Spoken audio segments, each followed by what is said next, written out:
I'm going to give you right now one future shaping technique that's going to put you way in advance or way in front of about 100% or 95% of the other COOs on the planet. This is about future shaping your business. Peter Drucker, one of the best business minds in the world, said that the best way to predict the future is to create it. It's very similar to my vivid vision concept that so many CEOs and companies are using from around the world. And you can use this system inside of your business and inside of your role as a COO or leader today. So here's how it works. Essentially, at the end of the day, you need to visualize what finished looks like for the goal or the project or the task that you're working on. Maybe it's similar to rolling out the whole vision for your whole company. You need to have a clear vision of what you want complete to look like.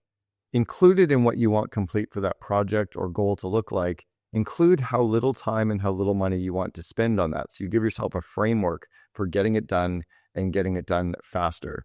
The other thing you can think about is who can you delegate this project to, because getting it done doesn't mean you having to do the work. It means visualizing what you want it to look like and then reverse engineering the steps to make it come true.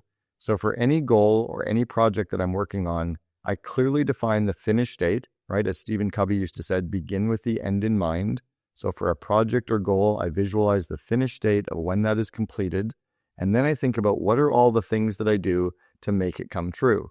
Almost like building a home, right? This is a really big project, but if you're building your dream home, you can describe what the home looks like in its finished state, and you know all the things that you need to do to get that home built, like pouring the foundation, putting up the walls, putting in the electrical and the plumbing and the drywall and hanging the cabinets, all of those things that need to happen.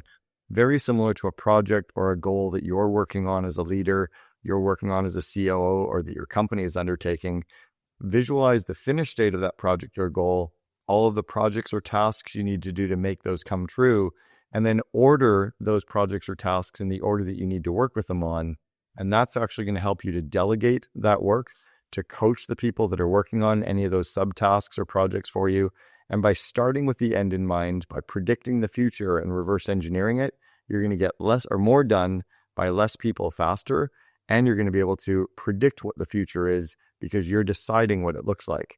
Years ago, when Brian and I were building 1-800-GOT-JUNK together, we just completed our first year of building the company together. We went from 2 million to about 6 million in that first year.